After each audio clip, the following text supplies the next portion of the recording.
Sobat Migas, welcome back di channel Halo Migas, Dijen Migas. Kali ini, Minergi ditemani para inspektur migas untuk tanya jawab seputar persetujuan layak operasi atau PLO. Semua terangkum dalam STMJ. 10 pertanyaan PLO yang perlu sahabat ketahui. Halo sahabat migas, salam zero fatality, zero unplanned shutdown.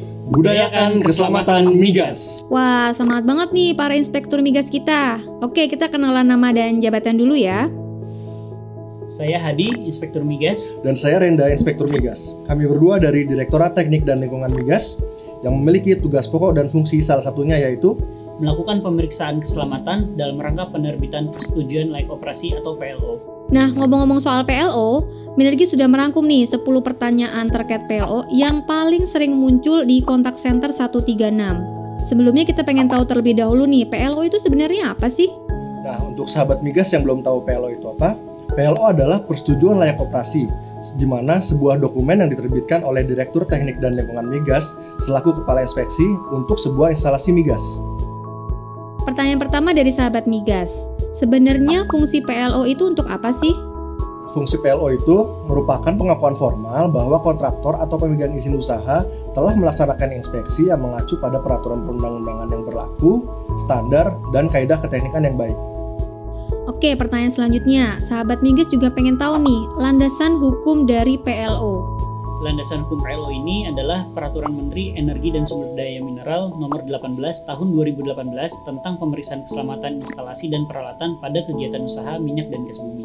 Lalu menurut ketentuannya, sebenarnya siapa sih yang harus memiliki PLO ini? Yang harus memiliki PLO itu adalah kontraktor kontrak kerjasama atau K3S atau pemegang izin usaha.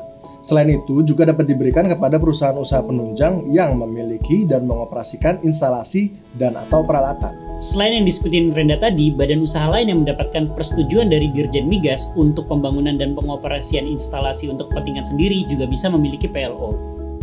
Nah, sebelum kita lanjut ke pembahasan PLO, ada juga nih sahabat yang nanya tentang kepala teknik. Siapa sih kepala teknik itu dan apa sih tugasnya?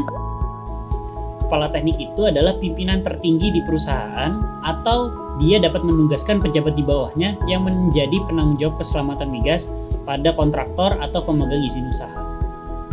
Tugasnya kepala teknik yaitu sebagai penjamin keselamatan yang meliputi pembuatan desain instalasi dan peralatan, pembangunan, pengoperasian, pemeliharaan, pengujian, pemeriksaan, dan pelaksanaan teras terhadap instalasi dan peralatan. Oke, next ke pertanyaan yang paling banyak ditanyakan oleh sahabat migas. Nah, sebenarnya gimana sih cara untuk mendapatkan PLO itu? Ya, secara garis besar ada 5 tahapan. Yang pertama, Kepala Teknik mengajukan surat permohonan pemeriksaan keselamatan ke Dijen Migas. Dalam hal ini, Direktur Teknik dan Lingkungan Migas selaku Kepala Inspeksi. Setelah itu dilakukan inspeksi dan pemeriksaan keselamatan. Inspeksi bisa dilakukan oleh perusahaan yang mampu atau dengan bantuan perusahaan inspeksi, dan kemudian dilakukan pemeriksaan keselamatan bersama inspektur migas. Kepala teknik mengajukan surat permohonan penerbitan persetujuan layak operasi disertai dengan dokumen-dokumen pendukungnya. Nah, apa saja dokumen pendukungnya? Bisa dilihat di sini.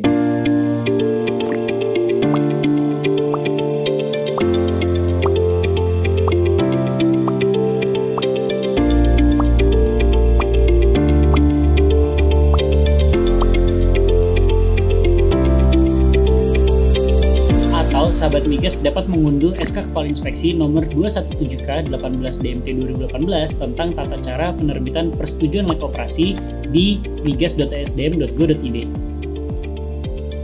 Setelah Kepala Teknik mengirimkan surat permohonan penerbitan PLO, dilakukan evaluasi terhadap kelengkapan dokumen untuk penerbitan PLO tersebut. Kepala Inspeksi akan menerbitkan atau menolak dalam waktu 10 hari kerja sejak dokumen diterima secara lengkap dan benar. Jika tidak lengkap atau tidak layak, maka akan dikeluarkan surat penolakan. Dan jika sudah lengkap dan benar, maka akan dikeluarkan penerbitan persetujuan layak operasi. Nah, dari tadi kan kalian ngomong soal inspeksi dan pemeriksaan keselamatan. Sebenarnya apa sih bedanya antara inspeksi dan pemeriksaan keselamatan itu? Inspeksi adalah suatu kegiatan yang dilakukan secara langsung meliputi pemeriksaan dokumen, pemeriksaan fisik, dan pengujian peralatan atau instalasi mengacu pada peraturan perundang-undangan, standar dan kaidah keteknikan yang baik. Sedangkan untuk pemeriksaan keselamatan adalah pengawasan pelaksanaan keselamatan, migas, dan keteknikan atas dipenuhinya peraturan perundangan, standar, dan kaidah keteknikan yang baik. Nah, pelaksananya inspeksi itu adalah kontraktor atau pemegang izin usaha. Juga perusahaan inspeksi apabila kontraktor atau pemegang izin usaha tidak dapat melakukan sendiri. Untuk pemeriksaan keselamatan dilakukan oleh inspektur migas atau penjabat yang memiliki kompetensi. Output dari inspeksi adalah keterangan hasil inspeksi jika dilakukan oleh kepala teknik dan sertifikat inspeksi jika dilakukan oleh perusahaan inspeksi. Dan untuk output pemeriksaan keselamatan sendiri adalah laporan hasil pemeriksaan keselamatan. Lingkup dari inspeksi yaitu meliputi review, verifikasi, visual inspeksi, internal dan eksternal inspeksi, witness dan pengujian. Dan lingkup dari pemeriksaan keselamatan adalah review dan verifikasi terhadap hasil inspeksi. Nah, waktu pelaksanaan inspeksi itu adalah sesuai dengan inspection dan test plan atau ITP yang telah disepakati oleh para pihak yang terkait. Dan pada pemeriksaan keselamatan, waktu pelaksanaannya bisa dapat dilakukan pada saat dipasang atau dibangun, sedang dipasang atau dibangun, telah dipasang atau dibangun, telah beroperasi, dan atau sewaktu-waktu apabila dianggap perlu. Lalu berapa lama sih idealnya interval pemeriksaan keselamatan dilakukan? Sesuai dengan Permen ESDM nomor 18 tahun 2018, interval pemeriksaan keselamatan paling lama adalah 4 tahun sekali atau sesuai hasil analisa risiko. Oke, salah satu syarat penerbitan PLO itu adalah dengan penelaahan desain. Nah, sebenarnya apa sih penelaahan desain itu dan siapa yang bisa melakukannya? Penelaahan desain adalah evaluasi secara sistematis dan independen dari suatu rancangan desain instalasi pada kegiatan usaha minyak dan gas bumi. Penelaahan desain wajib dilakukan oleh kepala teknik dan dilakukannya sebelum dilaksanakan pembangunan instalasi. Tambahannya nih Ren, dalam hal kepala teknik tidak dapat melakukan penelaahan desain, pelaksanaan penelaahan desain dapat dibantu oleh lembaga engineering. Lanjut ke pertanyaan selanjutnya ya. Apa yang harus dilakukan jika suatu instalasi atau peralatan tidak memiliki dokumen teknis dan atau tidak diketahui umur layak desainnya? Jika peralatan atau instalasi tidak memiliki dokumen teknis atau tidak diketahui umur layaknya, wajib dilakukan pre-engineering dan atau residual life assessment. Oke, pertanyaan terakhir nih dari sahabat migas.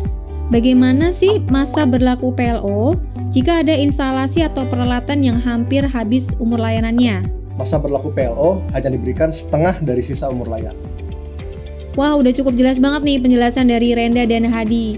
Nah, kalau sahabat migas masih mau tanya-tanya lagi bisa dong. Nah, gimana nih caranya? Kalau masih ada pertanyaan tentang PLO, bisa email ke callcenter.migas@esdm.go.id atau ke kontak center ESDM 136. Atau sahabat migas dapat menuliskan di komen di bawah ini. Oke, thank you banget Renda dan Hadi atas waktunya. Sama-sama. Sahabat migas, untuk tema dan pembahasan video selanjutnya, komen di bawah ya. Dan jangan lupa untuk like, share, dan subscribe channel Halo Migas Dirjen Migas.